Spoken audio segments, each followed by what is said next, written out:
कि देश के अलग-अलग मुद्दों पर अपने तरीके से दिलजीत हमेशा बोलते रहे हैं, कहते रहे हैं, अपनी ज़िम्मेदारी जितनी वो कर सकते हैं, वो निभाते रहे हैं। बहुत बड़ी बात है दोस्तों, आज एक ऐसे दौर में जब अमिताभ बच्चन जैसे लोग मोदी जी के आगे हाथ जोड़कर खड़े हो गए हैं, क्या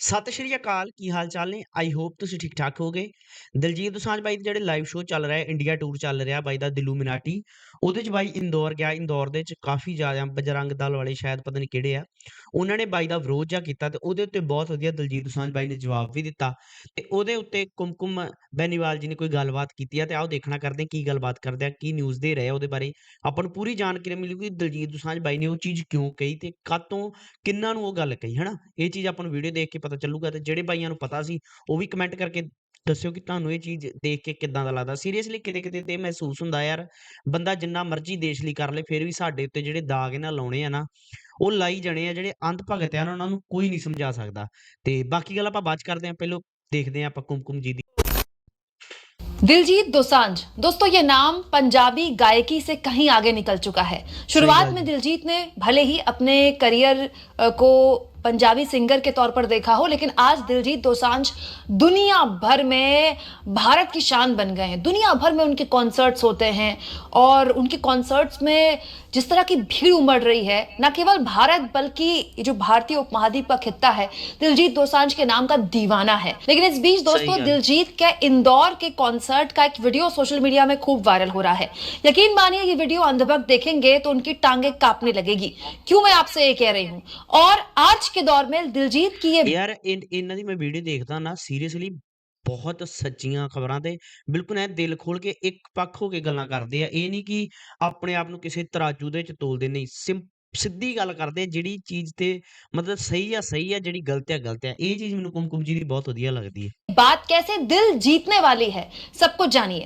दरअसल दोस्तों दिलजीत आप जानते हैं इन दिनों देश के अलग अलग हिस्सों में टूर कर रहे हैं, अपने कॉन्सर्ट्स कर रहे हैं। पहले ये कॉन्सर्ट्स विदेश में होते थे और अब दिलजीत इनको देश के अलग अलग हिस्सों में कर रहे हैं। पहले नोएडा में भी एक ऐसा कॉन्सर्ट हुआ और इसी क्रम में इंदौर में एक ऐसा कॉन्सर्ट हुआ। दोस्तों इंदौर एक ऐसा शहर है जिसका देश में बड़ा खास स्थान है। मैं खुद भी इंदौर जब भी गई हूं मैंने माना है कि इंदौर सबसे साफ सिटीज में से एक है, बहुत ही स्वच्छ है। इनफैक्ट दिल्ली एनसीआर में रहने वाले लोगों को तो इंदौर बहुत ही अच्छा लगेगा। दोस्तों यहाँ का खान पान, यहाँ की बोली बिल्कुल अलग है उत्तर भारत के दूसरे राज्यों से।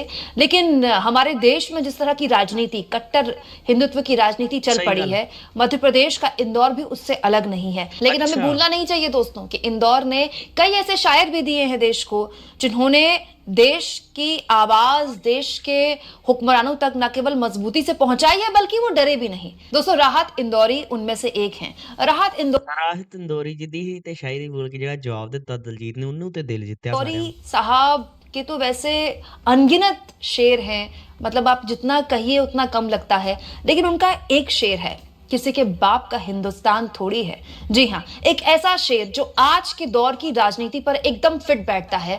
जब एक खास समुदाय को लगातार टारगेट किया जा रहा हो या फिर एक खास समुदाय की ही बात की जा रही हो और एक अजीब तरह का माहौल पैदा किया जा रहा हो जिसमें विरोध करने वालों से या तो कहा जाता है कि तुम पाकिस्तान चले जाओ या फिर तुम देशभक्त नहीं हो या फिर एंटी नेशनल हो। एक ऐसे दौर में दोस्तों राहत इंदौरी का ये शेर एकदम फिट बैठता है। लेकिन लोग हैरान तब हो गए दोस्तों जब दिलजीत दोसांझ ने अपने कॉन्सर्ट में राहत इंदौरी साहब का यही शेर पढ़ डाला और ये वीडियो सोशल मीडिया में जबरदस्त तरीके से वायरल हो गई। इस शेर का एक एक लफ्ज सुनिएगा जो आज की राजनीति में एकदम फिट बैठता है। अगर खिलाफ हैं होने दो, जान थोड़ी है, ये सब धुआं है, कोई आसमान थोड़ी है, लगेगी आग तो आएंगे घर कई जद में, यहाँ पे सिर्फ हमारा मकान थोड़ी है। मैं जानता हूं कि दुश्मन भी कम नहीं, लेकिन हमारी तरह हथेली पे जान थोड़ी है। हमारे मुंह से जो निकले वही सदाकत है, हमारे मुंह से तुम्हारी जान थोड़ी है। जो आज साहिबे मदसद हैं कल नहीं होंगे, किराएदार हैं जाति मकान थोड़ी है। अब दोस्तों इसके आखिरी कुछ अल्फाज पर जरा गौर फरमाइएगा। सभी का खून है शामिल यहाँ की मिट्टी में, सभी का खून है शामिल यहाँ की मिट्टी में, किसी के बाप का हिंदुस्तान थोड़ी है। दोस्तों राहत किसी के बाप का थोड़ी है हर एक बंदे ने कुर्बानी दी है और हर एक धर्म ने कुर्बानी दी है। आज आप लोग कहो कि हम ऐसा कर देंगे, वैसा कर देंगे, भाई उन्होंने भी कुर्बानियाँ दी हैं। हमने भी बँटवारे कराए हैं, पंजाब के 2 हिस्से करवा लिए। आप लोग अब अपना ही मत समझो ना कि हम हैं तो हमारा ही है, दूसरे कहाँ जाएँगे? जिन्होंने इतनी कुर्बानियाँ दी आपने कभी पूछा है? आज वो बात करने को ही आप लोग खालिस्तानी का टैग देते हो। सच में यार इतना बुरा लगता है ना कि जिस देश के लिए हम लड़े, मरे, आज वही हमें और हमारे गुरु तेग बहादुर जी ने जिनके लिए अपनी शहादत दी, आज वो भी उनका एहसान भूल रहे हैं।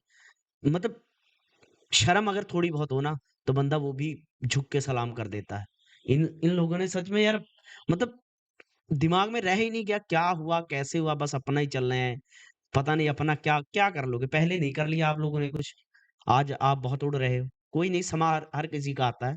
तो फिर आज आप ऐसे कर रहे हो तो कल को दूसरा क्या करेगा सोच के रखा करो, क्योंकि समा किसी का मोहताज नहीं होता, पता नहीं कब समा किस पे आ जाएगा। आज जो ज़्यादा फुदक रहे हैं ना, वो बाद में बिल में छिप के बैठेंगे।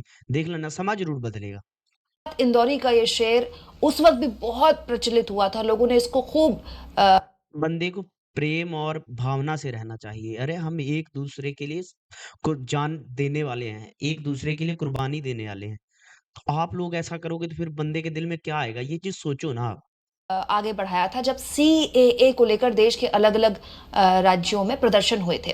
यहाँ इस बात पर भी गौर किया जाए दोस्तों कि इंदौर में दिलजीत दोसांझ थे, वो कोई भी शेर पढ़ सकते थे। राहत इंदौरी साहब के तो सारे शेर इतने मतलब इतने जबरदस्त हैं, इतने लाजवाब हैं और सुनने वाले मंत्रमुग्ध हो जाते हैं उनको सुनकर। लेकिन दिलजीत दोसांझ ने यही शेर चुना, ये इस बात की तस्दीक है कि देश के अलग-अलग मुद्दों पर अपने तरीके से दिलजीत हमेशा बोलते रहे हैं, कहते रहे हैं, अपनी जिम्मेदारी जितनी वो कर सकते हैं वो निभाते रहे हैं। बहुत बड़ी बात है दोस्तों, आज एक ऐसे दौर में जब अमिताभ बच्चन जैसे लोग मोदी जी के आगे हाथ जोड़कर खड़े हो गए हैं, क्या किसी की बात है! हिम्मत नहीं है इस तरह के देश के माहौल में कुछ बोलने के लिए।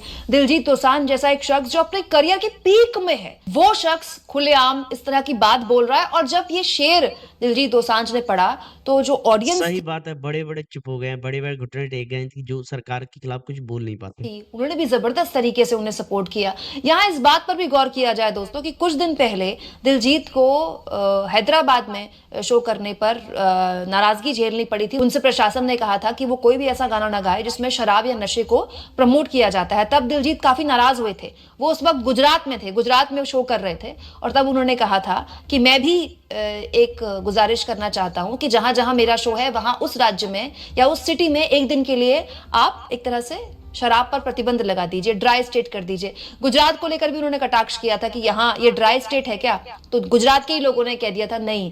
हालांकि Gujarat technically officially dry state है, लेकिन अगर आप गुजरात के किसी बच्चे से भी पूछेंगे तो वो भी आपको बता देगा कि कहां पर शराब कितनी आसानी से मिलती है। और ये सही देश बात के है, हर राज्य ये में तो जहां बात पर सही ड्राई है। स्टेट होता है वहां पर एक पैरेलल इकोनॉमी खड़ी हो जाती है शराब वहाँ से मेरे हिसाब से ज़्यादा बिकती है, जहाँ शराब बंद है वहाँ ज़्यादा बिकती है, 2 नंबर में महँगी बिकती है। सप्लाई करने की। यहाँ इस बात पर भी गौर किया जाए दोस्तों कि ये पहली बार नहीं है जब दिलजीत इस तरह के मुद्दों पर बोल रहे हैं। हमें भूलना नहीं चाहिए जब किसान आंदोलन हुआ था देश में, आपको याद होगा 4 साल पहले जब दिल्ली के बॉर्डर्स पर पंजाब और हरियाणा सहित देश के अलग अलग हिस्सों से किसान आए थे, जिनकी शुरुआत पंजाब के किसानों ने की थी। बड़े स्तर पर किसान यहाँ पर जुटे थे। तो तब जब बॉलीवुड के बड़े बड़े स्टार्स की औकात नहीं थी, उनकी हैसियत नहीं थी कि इस आंदोलन में अपना समर्थन करें या इसके बारे में कुछ बोलें, तब दिलजीत दोसांझ जैसे पंजाबी सिंगर सामने आए थे। उन्होंने न केवल इस आंदोलन में शामिल होकर अपनी मौजूदगी दर्ज कराई थी, खुद आए थे वो आंदोलन स्थल में, बल्कि केंद्र सरकार से भी मांग की थी कि वो किसानों की सुने और इसके अलावा 1 करोड़ रुपए दान किए थे। बहुत बड़ी बात है दोस्तों। वो दौर ऐसा था कि जो किसानों को सपोर्ट करेगा उसको एंटी नेशनल कह दिया जाएगा, उसको खालिस्तानी कह दिया जाएगा। और सोचिए दिलजीत उस वक्त इतने बड़े स्टार भी नहीं थे। ऑफ कोर्स वो बहुत बड़े स्टार थे, उनके पंजाबी गाने बहुत सुने जा रहे थे, देखे जा रहे थे, विदेश में उनका एक फैन बेस खड़ा हो गया था, लेकिन इतने बड़े स्टार नहीं थे। उनका करियर चढ़ 4 रहा साल था। में जो वो भी डर सकते थे कि यार अगर मैं इस तरह के आंदोलन में शामिल होऊंगा, किसानों को 1 करोड़ रुपए दान कर दूंगा, सरकार से कहूंगा कि किसानों की सुनिए, सरकार को एक तरह से सरकार के खिलाफ आप खड़े हो रहे हैं ना, जब आप किसानों के साथ खड़े हो रहे हैं तो मुझे काम मिलना बंद हो सकता है। तब जब करियर उनका चढ़ रहा था, लेकिन उस वक्त भी दिलजीत ने इसकी परवाह नहीं की और किसानों का समर्थन किया। और दोस्तों दिलजीत के अलावा बहुत सारे पंजाबी सिंगर्स थे, पंजाबी एक्टर्स थे जिन्होंने किसान आंदोलन का समर्थन किया था स्थल में आके। तो ये तो बात माननी पड़ेगी, जो काम अमिताभ बच्चन नहीं कर पाते हैं, जो कि 2014 से पहले बड़े परेशान होते हैं महंगाई को लेकर, वो दिलजीत दोसांझ कर देते हैं। अभी कुछ दिन पहले भी मैंने आपको एक वीडियो दिखाया था जिसमें दिलजीत दोसांझ ने गोदी मीडिया को आड़े हाथों लिया था। सुधीर चौधरी ने एक टिप्पणी की थी दिलजीत दोसांझ के शो के ऊपर, जिस पर उन्होंने शायद इनडायरेक्टली, श्योरली नहीं कह सकती क्योंकि दिलजीत ने किसी का नाम नहीं लिया था, एक एंकर पर उन्होंने टिप्पणी की थी। तो एक तरह से एंकर्स को निशाने पर लेते हैं, वो गोदी मीडिया को निशाने पर लेते हैं, और इशारों इशारों में एक गायक के तौर पर, एक कलाकार के तौर पर जो भी वो मैसेज दे सकते हैं वो देने की कोशिश करते हैं। और सही जहां बात है। जहाँ पे मतलब ये मैंने दिलजीत दिलजीत दोसांझ ਦੀ ਇਹ ਚੀਜ਼ ਮੈਂ ਵੀ ਹਿੰਦੀ ਬੋਲਣਾ ਪਿਆ। ਦਿਲਜੀਤ ਦੋਸਾਂਝ ਬਾਈ ਦੀ ਇਹ ਚੀਜ਼ ਮੈਂ ਖਾਸੀਅਤ ਆ, ਉਹ ਬੰਦਾ ਕਦੇ ਦਬ ਕੇ ਨਹੀਂ ਕਿਸੇ ਤੋਂ ਰਹਿੰਦਾ ਜਾਂ ਦਬ ਕੇ ਕੋਈ ਟਿੱਪਣੀਬਾਜ਼ੀ ਨਹੀਂ ਕਰਦਾ, ਖੁੱਲ ਕੇ ਕਰਦਾ। ਕਿੰਨੇ ਲੋਕ, ਕਰੋੜਾਂ ਲੋਕ ਅੱਗੇ ਖਲੋਤੇ ਹੁੰਦੇ ਆ, ਕੋਈ ਵੇਖਣ ਦਿਆਂ ਦਾ ਲਾਈਵ ਦੇ ਵਿੱਚ, ਮਗਰ ਉਹ ਬੰਦਾ ਫਿਰ ਵੀ ਉਹਨੂੰ ਪਤਾ ਕਿ ਮੇਰੀਆਂ ਕਰੋੜਾਂ ਲੋਕਾਂ ਨੇ ਵੀਡੀਓ ਦੇਖਣੀ ਆ, ਮਗਰ ਉਹ ਬੰਦਾ ਖੁੱਲ ਕੇ ਗੱਲ ਕਰਦਾ। ਕਦੀ ਉਹ ਬੰਦਾ ਦਬ ਕੇ ਗੱਲ ਨਹੀਂ ਕਰਦਾ। ਨਹੀਂ ਤੇ ਸਾਡੇ ਇੱਥੇ ਸਿੰਗਰ ਕਈ ਦਬ ਕੇ ਗੱਲ ਕਰਦੇ ਆ, ਕਈ ਤੇ ਪੰਜਾਬ ਸਰਕਾਰਾਂ ਤੋਂ ਹੀ ਡਰੀ ਜਾਂਦੇ ਤਾਂ ਨਹੀਂ ਖੁੱਲ ਕੇ ਗੱਲ ਕਰਦੇ। ਉਹ ਬੰਦਾ ਸਟੇਜ ਮਤਲਬ ਇੰਡੀਆ ਦੀ ਪੂਰੀ ਸਰਕਾਰ ਨਾਲ ਮੱਥਾ ਲਾਉਣ ਨੂੰ ਤਿਆਰ ਹੋ ਜਾਂਦਾ। ਸਿੱਧੀ ਗੱਲ ਕਰਨੀ ਇੰਡੀਆ ਦੀ ਸਰਕਾਰ ਨੂੰ ਬਹੁਤ ਵੱਡੀ ਗੱਲ ਹੁੰਦੀ, ਚੇਤਾਵਨੀ ਦੇਣੀ, ਹਨਾ। ਉਹ ਬੰਦਾ ਖੁੱਲ ਕੇ ਗੱਲ ਕਰਦਾ। ਸੋਚੋ ਬੰਦੇ ਦਾ ਜਿਗਰਾ ਕਿੱਡਾ, ਫਿਰ ਵੀ ਲੋਕੀ ਪਤਾ ਨੀ ਭੰਡਣ ਕੀ ਕਹੀ ਜਾਂਦੇ ਆ।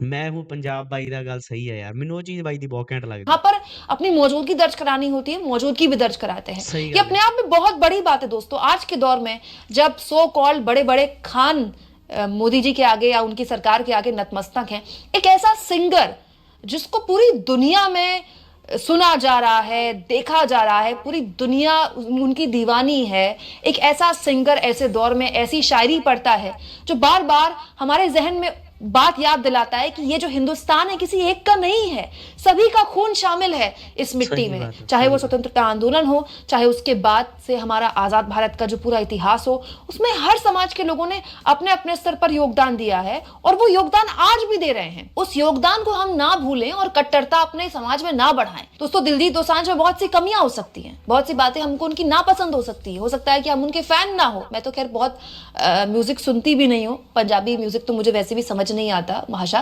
लेकिन इस बात में तो माननी पड़ेगी कि दिलजीत दोसांझ जैसे लोग हैं जो अपने करियर के पीक में वो काम कर रहे हैं जो करने की किसी की हैसियत नहीं है आज के दौर में। वो गोदी मीडिया को क्या निशाने बात पर ले रहे हैं, वो सरकारों को आड़े हाथों ले बहुत रहे हैं सोहनी कि गल आप कही है। मुझ पर बैन लगा रहे हैं शराब के गाने ना गाने पर। तो ठीक है, मैं नहीं गाऊंगा कि मैं तो शराब पीता भी नहीं हूं, लेकिन आप बताइए कि क्या आप जिस दिन मेरे कॉन्सर्ट हैं अपने राज्य में, अपने नहीं शहर होगा, में शराब पर बैन लगा सकते हैं? नहीं लगा सकते ये हो। ऐसा बोलकर इतना उनको टैक्स जाता है, कैसे वो लगा वो देंगे? उन सरकारों को आड़े हाथों ले रहे हैं जहाँ सरकार को पैसा मिलता है वहां सरकार कुछ भी गलत काम हो देख हाँ, लेती पूरे है। पूरे राज्य में शराबबंदी है, चाहे आप बिहार की बात करें या गुजरात की बात करें, लेकिन फिर भी वहां बड़ी आसानी से शराब मिल जाती है।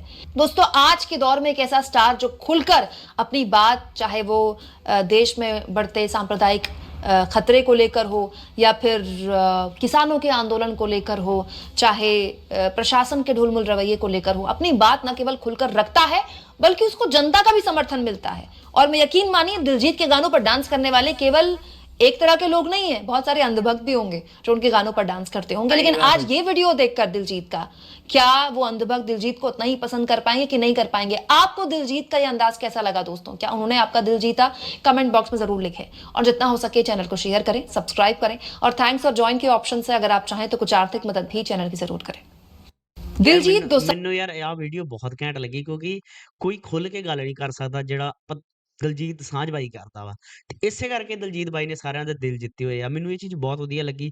ਮੈਂ ਇਸ ਤੇ ਸੋਚ ਰਿਹਾ ਸੀ ਵੀਡੀਓ ਬਣਾਵਾਂ ਤੇ ਮੇਰੇ ਸਾਹਮਣੇ ਉਹਨਾਂ ਚਿਰ ਕੁਮਕੁਮ ਜੀ ਦੀ ਵੀਡੀਓ ਆ ਗਈ ਤੇ ਮੈਂ ਸੋਚਿਆ ਆਪਾਂ ਦੇਖ ਲੈਨੇ ਆ, ਨਾਲੇ ਤੇ ਰਿਐਕਸ਼ਨ ਕਰ ਦਿੰਨੇ ਆ। ਬਾਕੀ ਤੁਸੀਂ ਦੱਸਿਓ ਤੁਹਾਨੂੰ ਕਿੱਦਾਂ ਦਾ ਲੱਗਦਾ ਦਲਜੀਤ ਦੋਸਾਂਝ ਬਾਈ ਦਾ ਅੰਦਾਜ਼ ਆ ਜਿਹੜਾ ਗੱਲ ਕਰਨ ਦਾ, ਬਾਈ ਦਾ ਗੱਲ ਕਹਿਣ ਦਾ, ਲੋਕਾਂ ਦੇ ਸਾਹਮਣੇ ਆਪਣਾ ਦਿਲ ਦੀ ਗੱਲ ਰੱਖਣ ਦਾ, ਕਿਉਂਕਿ ਦਿਲ ਦੀ ਗੱਲ ਰੱਖਣ ਦਾ ਵੀ ਤਰੀਕਾ ਕਿਸੇ-ਕਿਸੇ ਕੋਲ ਹੁੰਦਾ।